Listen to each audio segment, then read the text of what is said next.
Micrófono abierto de 2 más 2.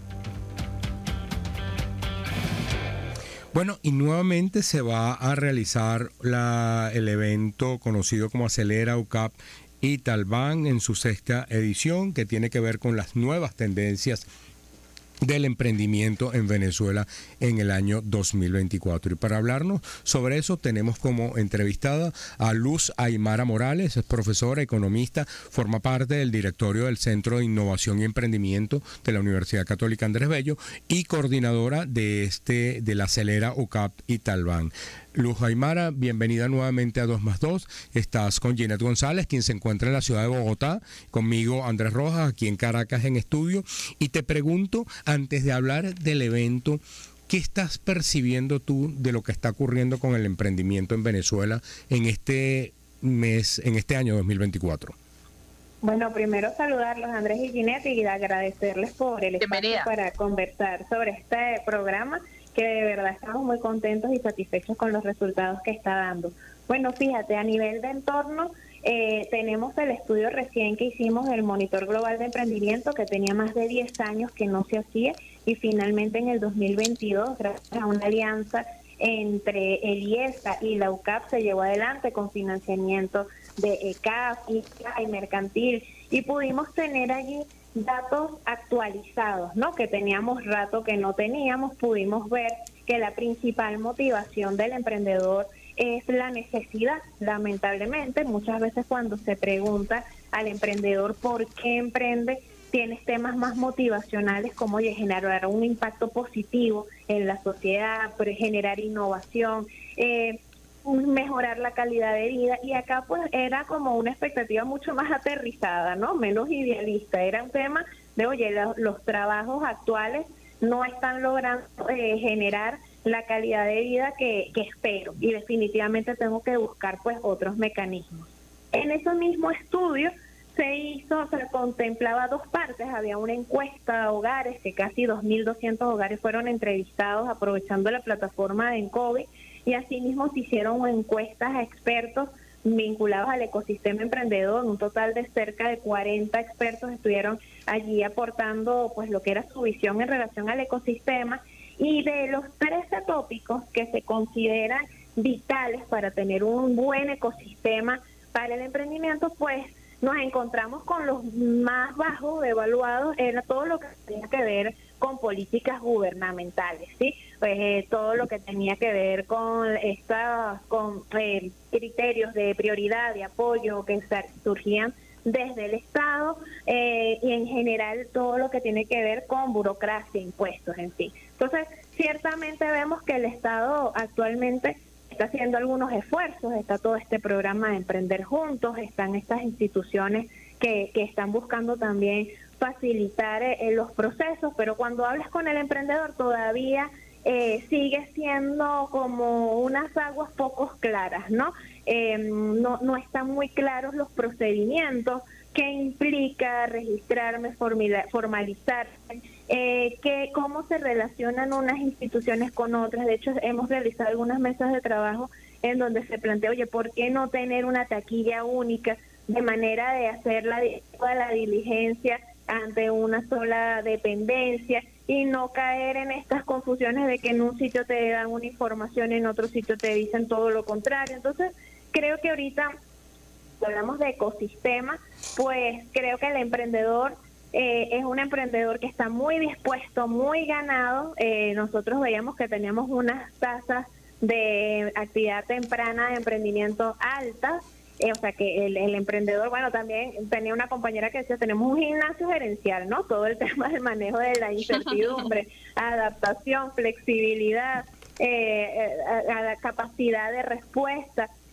Son factores que favorecen, pero ciertamente hay temas a nivel de infraestructura que, bueno, hasta que no se mejoren o no se les dé una respuesta debida a todo eso, pues sigue siendo complejo para el emprendedor, por lo menos dar el paso de esa idea naciente a un negocio establecido. Recordemos que estamos entrevistando. Profesora. Adelante, Ginette. Sí, quería preguntarle a la profesora, Luz Aymara, que estamos entrevistando, que en el más reciente estudio que hizo, creo que la universidad también, junto con uno de los bancos en Venezuela más importantes, hablaban de un gran porcentaje de emprendimiento por necesidad, más allá de por el mismo vocación. Que estamos hablando, 90%. ¿Cómo que eso? Ok. Es ese mismo que estamos conversando, el Monitor Global de Emprendimiento, que la ventaja que tiene este estudio es que es como una especie de franquicia. Por tanto, al tener una metodología estándar, te permite compararte con otros países. Entonces, en ese estudio, justamente al que tú estás haciendo referencia, es en el que salía como principal motivación para emprender, que los emprendedores, el 90% de los emprendedores afirmaba que lo hacía por necesidad. Ahora, Luz Aymara, quería preguntarte sobre el tema del financiamiento. Fíjate que la semana pasada, en el evento de Perspectivas Económicas que realizó Benancham, estaba el presidente del Banco Nacional del Crédito, el BNC, Jorge Nogueroles, y él hablaba sobre las oportunidades que tiene, tomando en cuenta que hubo una petición del gobierno y en particular del presidente Maduro, de avanzar por parte de la banca en el otorgamiento de créditos. ¿Cómo está ese acceso? Él hablaba, decía, sin entrar en mayores cifras, pero hablaba sobre las oportunidades, sobre todo, que estaban encontrando muchas mujeres. Un poco recordando lo que fue en el pasado el microcrédito, pareciera que ahora eso que fue el microcrédito ahora lo estamos viendo en el emprendimiento. Bueno, fíjate, ciertamente en el 2021 sale todo este decreto de fomento del emprendimiento, ¿verdad? Y de allí se abren unas líneas de acción orientadas a la formación y también al financiamiento. Si nos vamos de nuevo al Monitor Global de Emprendimiento del año 2022, esos son los otros dos criterios mal evaluados. Así como está todo el tema de las políticas públicas, el tema del entorno financiero relacionado con el espíritu empresarial y la facilidad de financiación para los emprendedores son los otros puntos que salieron muy bajos en esta evaluación de los tópicos, ¿no?, que forman el ecosistema para favorecer o no al desarrollo del emprendimiento. Entonces, ¿qué pasa con el financiamiento? Ciertamente hay esta obligatoriedad de cartera a la que los bancos están tratando de darle respuesta, pero tenemos realidades muy complejas y una de las cosas que nosotros nos hemos llegado a plantear es hacernos siquiera la pregunta, ¿de verdad es el crédito la mejor forma de otorgarle financiamiento al emprendedor? Digo porque cuando tú hablas con las instituciones financieras, tú entiendes el tema del riesgo, ¿verdad? O sea, el emprendedor al final lo que está presentando es una idea, es un proyecto, y cuando nos piden en una dinámica como la nuestra, oye, tener 3 meses de movimiento de cuenta que soporten la operación, todos sabemos cómo están las cuentas, ¿me explico? Porque la movilidad en el país de un tiempo para acá ha sido en su mayoría en divisas, en efectivo, por tanto, ¿qué tanto soporte puedes tú presentarle a una institución como para que se sienta segura al momento de otorgar un crédito? Entonces, ¿qué veo positivo? Bueno, ciertamente los bancos tienen interés sobre todo en aquellos emprendedores que han pasado por un proceso de formación. Ahora, y obviamente el emprendedor necesita financiamiento para crecer, pero no me queda tan claro que lo estemos logrando con los caminos establecidos actualmente. Recordemos que ¿Y qué proponen ustedes? Bueno, fíjate que cuando se habla de fuentes de financiamiento para los emprendedores, se habla de un capital de riesgo, porque ciertamente el crédito implica una trayectoria. Tú para otorgar un crédito, tú ves los movimientos de cuentas, tú haces proyecciones, pero basado en tus datos históricos. Cuando tú estás viendo un emprendedor, el potencial del emprendimiento está en el modelo de negocio, en esa conceptualización, en verle el potencial. Entonces la mirada es diferente. Fíjate que en otras latitudes, pues ¿en qué se basan? Bueno, en los inversionistas ángeles, ¿verdad? Que son personas que están dispuestas a poner su dinero, pero sabiendo que hay un riesgo. Y allí vemos que hay una oportunidad de formación.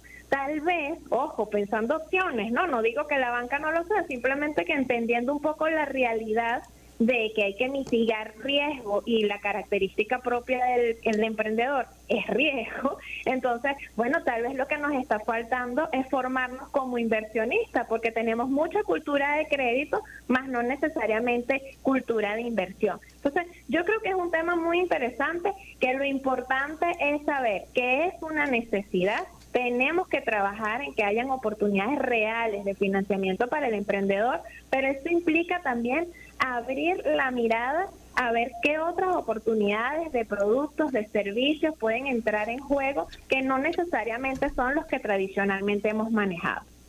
Fíjate, Luz Aymara, a propósito de este tema de del financiamiento, aquí hay una nota que tiene el portal Banca y Negocios y habla de que los microcréditos aumentaron 158% en 12 meses, representan 7% de los préstamos de toda la banca, esto de acuerdo con el informe de la firma Aristimuño Herrera y Asociados, y básicamente lo que dicen es que lo que antes se canalizaba como microcrédito, ahora estamos encontrando ese espacio en los emprendimientos, ¿no? ¿Dónde estarían esos, digamos, qué tipo de emprendimientos serían los que están calificando para recibir préstamos de la banca? Bueno, no tengo yo el detalle, pero yo también trabajé en instituciones financieras, justamente en estas carteras que antes llamábamos más de microcrédito, que ahora hablamos más de emprendedores, pero el tema y está basado en los históricos. ¿Me explico? O sea, cuando tú le haces un levantamiento de información, ¿cómo se trabajaba el microcrédito antes? Tú tenías unos ejecutivos de negocio que iban al negocio a visitarlo. ¿Por qué? Porque el emprendedor no suele tener estos estados financieros históricos, auditados, ¿no?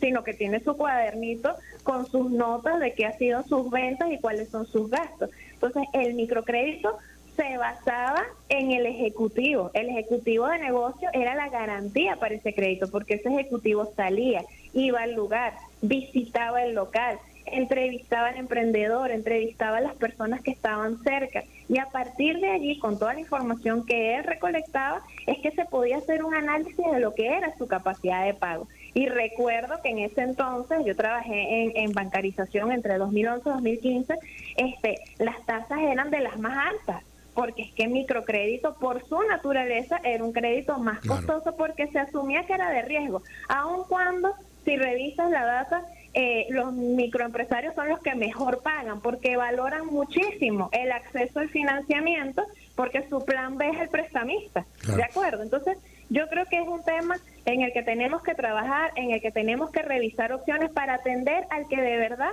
lo está necesitando y que su idea de negocio tiene un potencial de crecimiento que no se materializa simplemente por no tener acceso a financiamiento. Brevemente, pues ya tenemos que hacer el corte. Esta sexta edición de Acelera, UCAP y Talban, ¿cuándo se va a realizar? Muy bien. Este programa, la Aceleradora de Negocios y Emprendimientos Sociales, va del 9 de abril al 9 de julio. Estamos en convocatoria hasta el 22 de marzo. Toda la información está en la página aceleraitalbank.com, aceleraitalbank.com, y en nuestras redes sociales @CIEUCAP. Lo único que pedimos es que sean emprendimientos que están operativos y pueden ser emprendimientos de cualquier área. Ojalá se animen a participar, porque van a tener a su disposición un staff de cerca de 30 especialistas en distintas áreas para fortalecer su plan de negocio, y cerramos con un Demo Day ante un jurado de valor, porque en eso nos esforzamos, que estén allí las personas que ustedes quieren que los escuchen.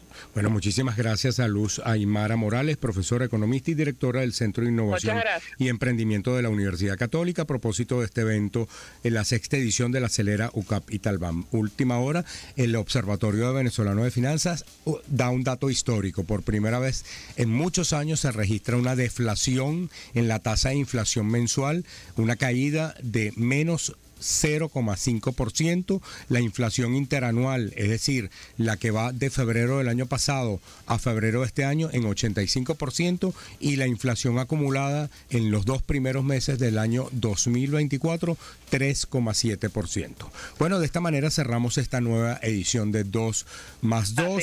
Llegamos gracias a Motidel. Disfruta tus comidas y buen provecho. Rescarben. Para todo cuentas con Rescarben. Y bueno, llegamos de Ginette González, que se encuentra en Bogotá y seguirá hasta el próximo viernes. Mira, eso de la deflación hay que tratarlo con